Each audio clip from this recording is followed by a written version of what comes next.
welcome to another episode of What Are You Reading? What Are You Writing? A place where creatives come together to talk about our favorite things.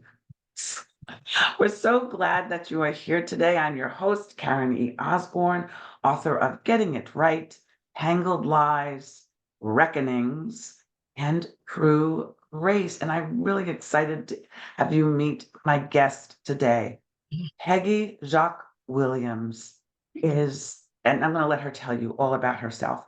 But today's book is her first solo book, but she's not a debut author. She's going to tell you about it. And it's called Courting the Sun. And today, oh, look at it. Hold it up a little higher. Isn't that beautiful? What a gorgeous cover. And today is its publication day. So we are so excited. We're recording this a little bit earlier, but you are seeing this on Peggy's publication day, and we are so excited about that. This is so great. So, so welcome, Peggy. Welcome. Hey, Thank you. Thank you so much. And for letting me share this day with you and your viewers and your audience. It's really an incredibly exciting time for me. yes, I can imagine. I do, and I don't have to imagine. I remember. So yes, it's a wonderful thing. So this just really feel amazing that this is your publication day. Tell us a little bit about the premise of this. Sure. So Courting the Sun is historical fiction. It takes place in 17th century France during the time of King Louis XIV. And it's about a girl who grows up in a small town in France called Amiens. And she doesn't know her mother's past. She grew up, her father died when she was very young. And one day she comes home and finds the King of France sitting in her living room and just doesn't know why. And about a half a year later, she gets an invitation to attend court. And she's all excited. She's a young girl. She's 16. She's filled with dreams. And she's always wanted to live in a big house and, marry a wealthy man. And she gets to go to court. And at first, it's like everything she dreamed of. It's wonderful. It's beautiful. It's full of parties and just the most glamorous life until it starts not to be so glamorous. And things start to change, and she ends up getting a taste of reality through it. Yeah, a hard taste. It sounds like a hard taste Yes. of reality. Yeah, Yes. yeah. Yes. So tell us the significance. I love that. First of all, look, as I said, the cover is just gorgeous. Tell us what Courting the Sun. What's this? How did you come up with that title? What does that title mean? So yeah, titles are not easy for me. I really have to play a lot to find them. This one is basically a play on words. So Louis XIV was considered the Sun King. And that was his motif. If you see things about him, there's always a golden sun, and he danced in ballets where he was the sun god and that sort of thing. And of course, she goes to court, and she catches his eye, and it's like she's courting the Sun King. Sun So King. yeah. Wow. That's a wonderful play on words, and that's a great concept. Courting the Sun. I have a hard time with titles as well. And then I have to go on Amazon and see who already had my title and Yes. Yes. to some that come up with like, this is like the perfect title for this book. And there's 15 others on Yeah. Amazon. So That's exactly my experience. Yes. yes, but you found a perfect title that's not on anybody else's book. So because when I Googled it, nobody else came up but you. Right. Right. That is excellent. So historical fiction. I've only written one historical fiction book. All the rest of my books are contemporary. the amount of research and detail that one has to do. So tell Mhm. us a little bit about your experience researching and writing this novel. Right. So I love research. That's kind of one of my fortes. And I love genealogy. And I Mm. love the research and the digging into people in the past with it. Prior to this book, I had co-written several screenplays that won awards. Didn't get produced, came really close, but didn't get produced. I've co-written 2 mystery novels that took a lot of research. The first one is On the Road to Death's Door, which takes Ah, place in Door County, Wisconsin. It's a retired couple who travel in a van. She's a retired police officer. He's a retired history professor. And On the Road to Where the Bells Toll takes them in their RV to Boston, where you don't want to be driving an RV. And there was history in these books as well. They're contemporary, but the mysteries are all anchored in history. so hold off a second. So you co-wrote Mhm, those two. Yeah. So wherever you're ready, I'd love to hear why you decided to mhm. go it alone. But finish your thoughts about Sure. research. So I co-wrote them with my sister-in-law, Mary Joy Johnson, and we published them under M.J. Williams because she was originally a Williams. Um, and she's a Mary Joy, and my legal name is Margaret. Um, so yeah, we've enjoyed writing them. We did a third one. But once I started into genealogy and I started learning about my own past, and my own past is very deeply anchored into the French Canadian history. Both my mother and my father descend from the Quebec, their families descend from the Quebec area. And when I started researching that, and of course, it took me on the course of my own personal history. And I learned about a group of women called the Filles du Roi. Have you heard of those? So back in the 1600s, 1660s, Louis XIV wanted his own colony, just like the British had and the Spanish had. And all he had up in Canada were soldiers and fur trappers and a few farmers. And he decided that he would recruit young women from the ages of 15 to 25 to go over and marry his soldiers and his fur trappers and his farmers. And he would pay their passage. He'd give them a dowry. He'd give them a trousseau. He'd pay them to have babies. And in a 10-year period, about 750 women took him up on it. And it turns out I'm descended from like 20 of them. And Wow. well, and it turns out if you live in Canada, you're probably descended from many more. But yes, finding out that my 7th and 8th great grandmothers were among this group of women and who came over from France. So I started asking myself, why would they do that? Why would they leave France and cross the ocean when it took, a month and a half to 3 months to get across and go to this wilderness? And, you know, even though things were being paid for. And I decided to have fun with it. I decided that I wanted to create my own character so Fille du Roi means daughter of the king because he sponsored them. And I decided to take a different take on it. So my character is not a true Fille du Roi. Okay, but she has a lifestyle like some of them do. And there's so she kind of represents what some of them are, but I take it to an extreme that most of Different. the women. Yeah. I think I interviewed an author who her book is called Daughter of the King. Mm-hmm, And as soon as you started explaining, I didn't know the word you used, mm-hmm, but she wrote about it, but a different, it's so interesting that we can write about the same era, mm-hmm. even the same happenstance, and come at it Right. with such a different and a fresh a fresh approach. So that's awesome. I'd love for the two of you to meet each other. It Yeah, would be cool. I don't know that she's a descendant though. She didn't mention that, so I don't think so. I think she was just interested okay, in the era. But wow, that is so your own right. genealogy Mhm. inspired this book. How long did it take you?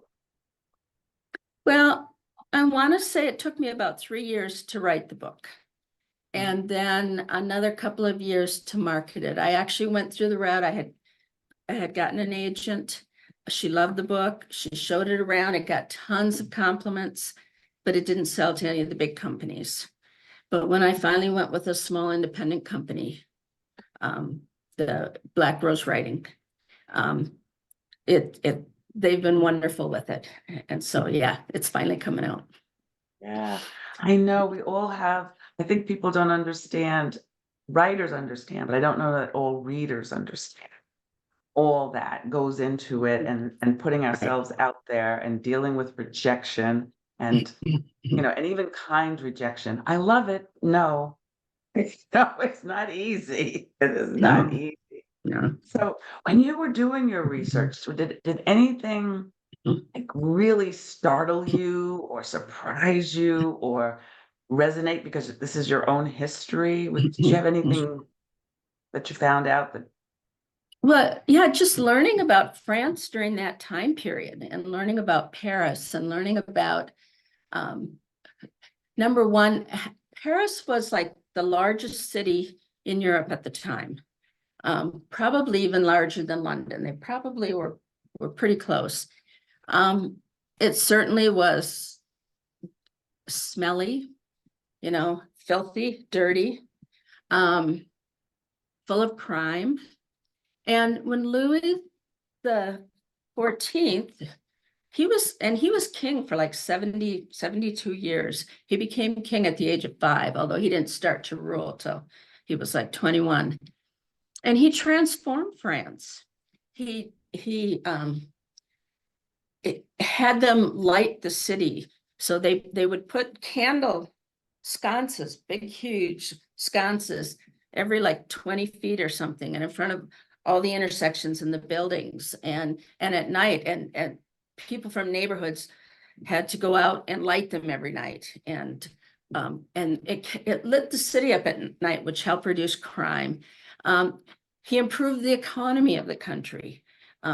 He brought in the arts and he brought in industry that like with fabrics and things like that.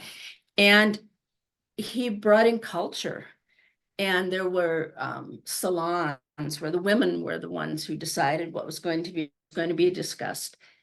But he was a very complex man, and like all rulers, you talk about that power corrupts and absolute power corrupts absolutely.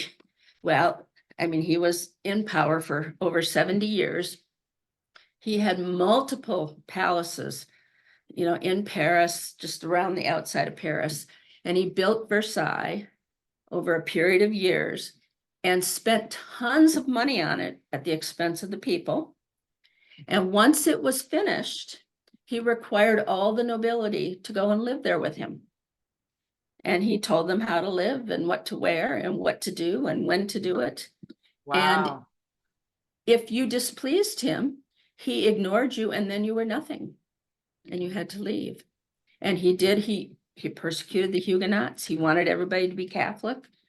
Um, Pretty much what he set in motion ended up in the French Revolution 100 years later, where his great grandson ended up losing his head along with Marie Antoinette. So just learning all that, the Yeah. the the, the good side and the And the corrupt bad and the bad side. side. Yeah. Yeah, yeah, that is fascinating. So, is there anything that you wanted your readers to take away from reading this besides learning about first of all, enjoying the book immensely, and then second of all, finding out more about the era. But was any message you were trying to get out or something you wanted them to take away or think about? You know, I think at the time I was writing it, it wasn't so much a message as trying to get my love for research and my interest in that culture to get out there so other people would be interested. You know, that maybe mine is a stepping off point and they would do more research of their own. Um, Makes you know, sense.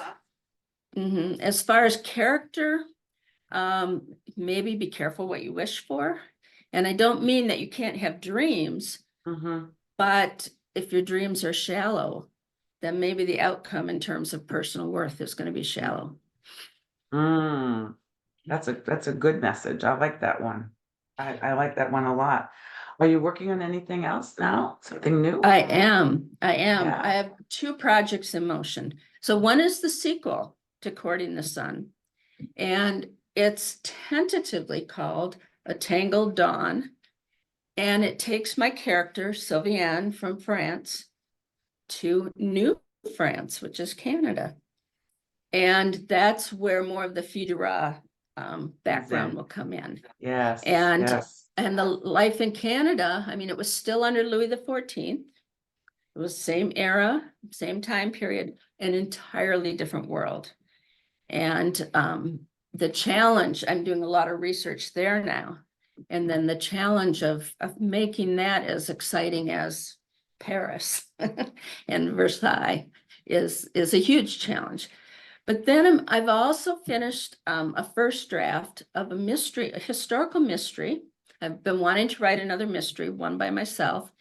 And I was kind of putzing around trying to find something to write about that wasn't already taken.